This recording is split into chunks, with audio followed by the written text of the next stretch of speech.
Los griegos sintetizaron los valores universales en una tríada compuesta por la verdad, la bondad y la belleza.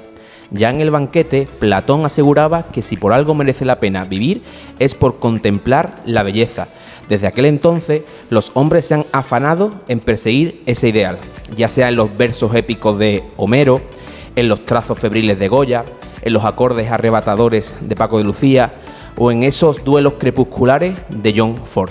Varios siglos después, Dostoyevsky, en una de sus célebres obras, afirmaba que el hombre puede vivir sin pan, puede vivir sin ciencia, pero no puede vivir sin belleza, porque no tendría nada que hacer en este mundo.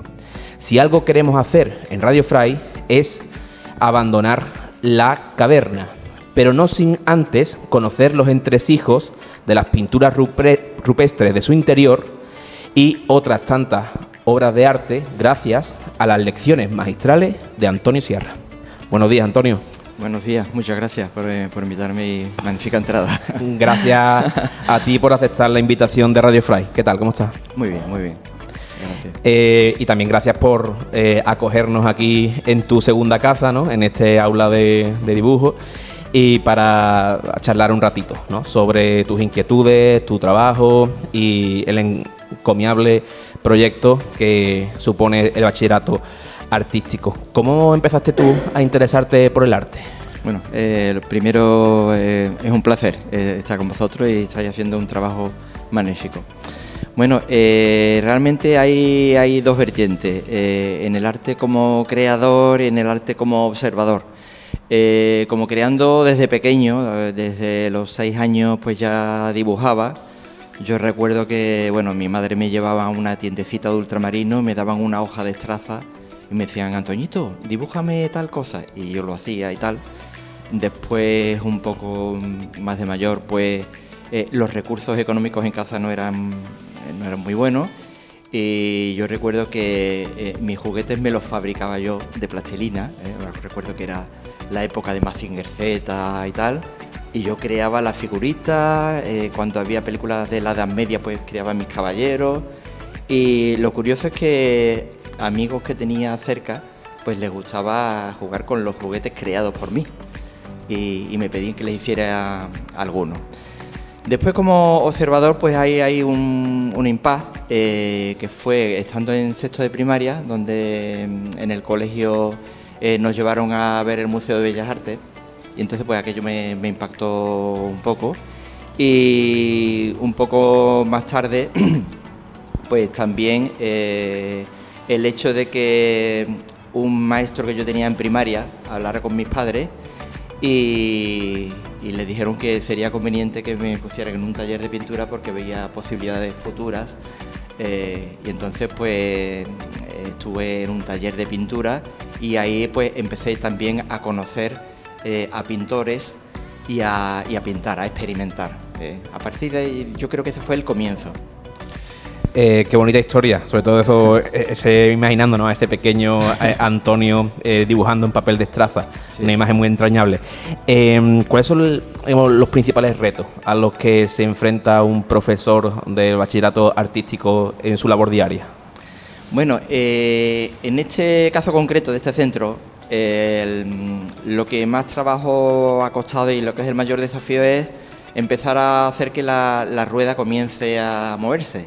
Porque partíamos de cero, no había nada, y entonces teníamos que programar y teníamos que ver de qué manera darle cobertura a lo que la ley indica que hay que dar, ¿no? Pero por otro lado es como un lienzo en blanco. Entonces en un lienzo en blanco tú puedes pintar un poco y darle la forma que quieres darle, ¿no? En nuestro caso pues se ha enfocado a enseñar al alumnado también a hacer obras que vayan quedando en el centro, y de esa manera pues lo hemos, digamos, organizado muy bien todos los miembros del departamento, y es una forma en la que creo que se puede experimentar todo, desde la observación, el aprendizaje y la experimentación posterior, el crear, ¿no? Observar y crear. ¿Qué habilidades crees tú que debe reunir un estudiante de arte para que se sienta a gusto y se desarrolle plenamente en esta especialidad? Bueno, yo creo que en el campo del arte no hay mucha diferencia con respecto a otras disciplinas. Es decir, el deportista tiene que hacer deporte para destacar y llegar a buenas marcas, y en el caso del dibujante, el pintor, el escultor, pues es a base de mucho trabajo. Yo tengo alumnado que pintan muy bien o que dibujan muy bien porque llevan muchas horas de dibujo detrás. Y aquí hemos visto, en concreto, yo he tenido alumnas de segundo, de la ESO incluso, que no pintaban y han descubierto un mundo nuevo, y a base de pintar, pues llegar a ganar un concurso de pintura local, de carteles.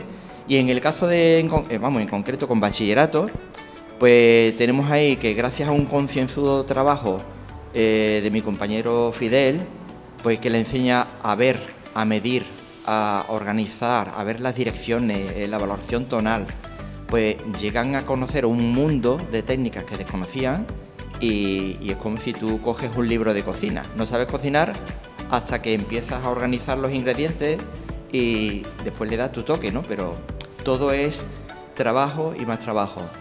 Pues hablando de eso mismo, de trabajo, ¿cómo se compagina, cómo se equilibra el ejercicio de la técnica y la creatividad individual de cada alumno?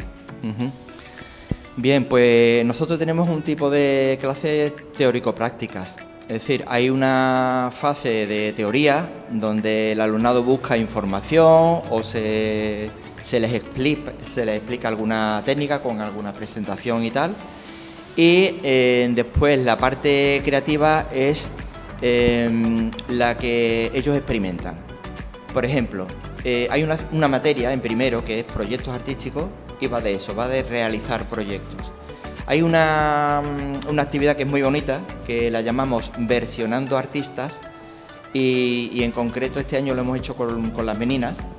Entonces, pues ellos hacen primero un estudio de las vanguardias del siglo XX y XXI, y después de hacer ese estudio, pues le presentamos las meninas y le mostramos cómo algunos autores de movimientos diferentes al de Velázquez han hecho su versión, como Picasso, como arte pop y tal. Y entonces ellos hacen la propia versión. Eso es una manera de hacerlo. Otra forma es utilizar una obra que está ejecutada con una técnica y les pedimos que lo hagan con otra técnica diferente. Es decir, a lo mejor un dibujo a plumilla puedes pasarlo a acrílico, o una acuarela pasarla a carboncillo y tal. De esa manera, pues estamos forzando un poco la maquinaria para que vayan encontrando nuevas visiones y nuevas maneras de hacer. ¿Cómo influyen las nuevas tecnologías en la enseñanza y la práctica del arte a día de hoy? Bueno, indudablemente facilitan en varios aspectos. Por ejemplo, en búsqueda de información, hay un apartado en cada uno de los trabajos, o en muchos de ellos, donde ellos tienen que buscar información, y lo hacen a través de las nuevas tecnologías. En manipulación de la imagen, es decir, a lo mejor hacen una fotografía de un bodegón o algo que queremos hacer, y aunque lo tengan directamente, pues pueden hacer una modificación, pues subiéndole el contraste, subiéndole los tonos, dándole efectos, y posteriormente eso lo llevan a la práctica en la pintura. Y incluso la inteligencia artificial, el año pasado y se ha utilizado alguna vez con el tema de la musealización, en la que les pido que creen un aula ya decorada con un movimiento pictórico, con cuadros pintados, con un fondo de una pared, y les doy la opción de hacerlo manualmente o con inteligencia artificial. Y algunas alumnas lo han hecho, pues la verdad, con un resultado muy bonito, muy sorprendente.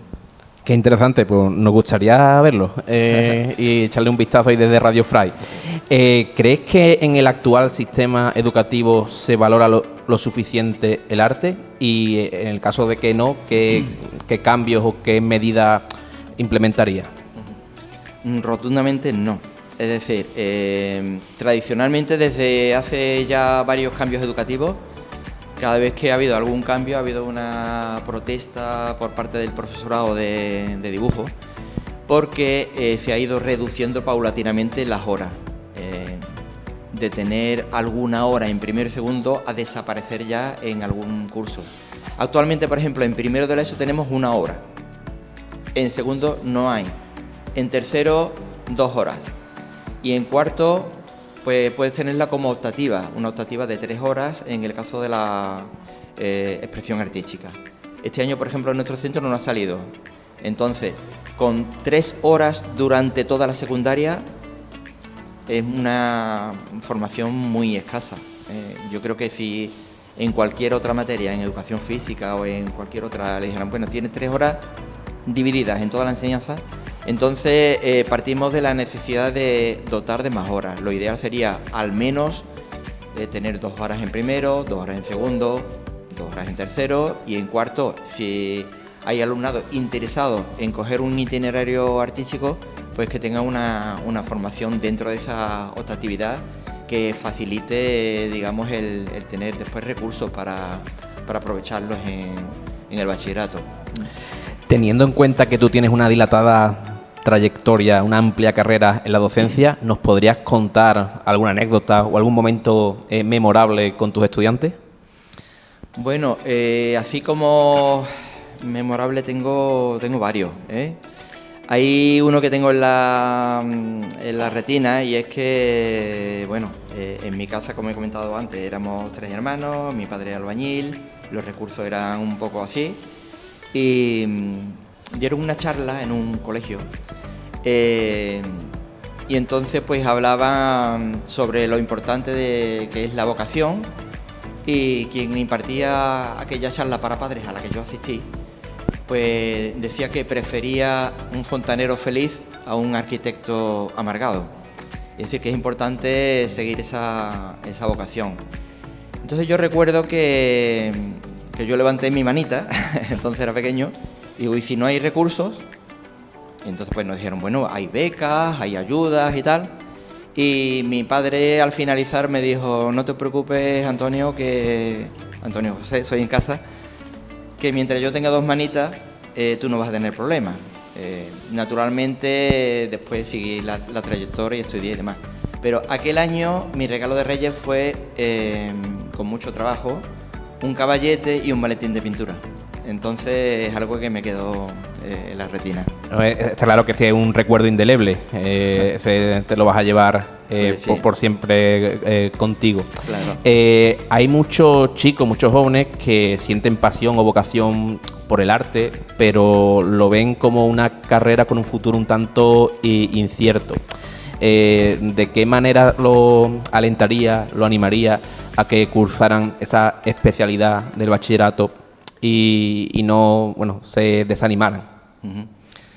Bueno, yo digo que ni todo es cierto ni todo es incierto. Por suerte o por fortuna, la circunstancia que tenemos actual es la que hay. Y yo siempre le digo al alumnado que persiga su sueño, independientemente que sea relacionado con el arte o con la medicina o con humanidades y demás, y que se visualice habiéndolo conseguido y trace un plan. Es decir, hay que hacer un trabajo, naturalmente. Entonces, si tú quieres hacer algún tipo de carrera o quieres llegar a un determinado puesto, pues te lo tienes que trabajar. Y entonces es importante todo ese proceso de visualizarlo, trazarse un plan y hacerlo. Es verdad que da pena y va un poco en concordancia con lo que me digas antes, que hay alumnado que le gusta y un poco la familia no la apoya, ¿eh? Yo te puedo comentar una anécdota de hace un par de años donde había una chica que tenía unas dotes impresionantes, era una muy buena dibujante y pintora y quería hacer pintura, o sea, quería hacer bellas artes en concreto. Bueno, pues resulta que en la familia pues no veían, digamos, esta carrera como con posibilidades y tal. Y bueno, pues está estudiando otra carrera. Yo espero que sea muy feliz y demás, pero me quedó algo ahí que bueno, que yo siempre he apoyado a mis hijas en lo que les ha gustado y creo que independientemente de de la situación. Si alguien se equivoca, debe ser el alumnado y no los padres. Un poco hay que darles el empujoncito ante la decisión que tomen. Y para ir concluyendo ya, Antonio, ¿qué artistas, movimientos, obras recomiendas tú a tus alumnos para inspirarse, para tomarlos como referencia y que poco a poco vayan encontrando su propio estilo? Bueno, yo creo que es importante beber de distintas fuentes.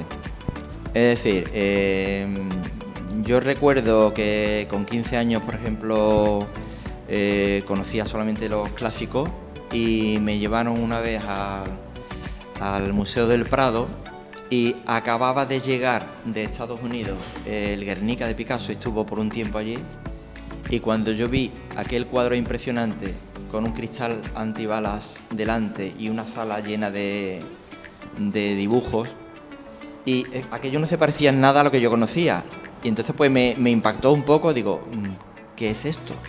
No lo entendía. Posteriormente pues ya me documenté, me pilló con otra edad y ya lo entendía.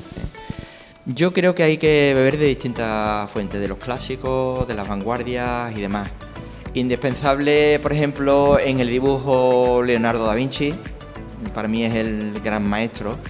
En el tema de la pintura, pues los impresionistas, por ese movimiento, esa pincelada suelta y tal. Rembrandt también, Velázquez naturalmente. Y bueno, conocer también un poquito las vanguardias y estar algo al día. Como bueno, el postimpresionista Van Gogh, ¿no? Que lo tenemos aquí. Está aquí cerca de nosotros, pues ahí, sí, tratando de inspirarnos. Pues sí. Pues seguiremos hablando contigo y ejerciendo el noble arte aquí del periodismo escolar, por amor al arte, Pues nunca sí. mejor dicho. Muchas gracias, Antonio. Muchas gracias a vosotros. A ti.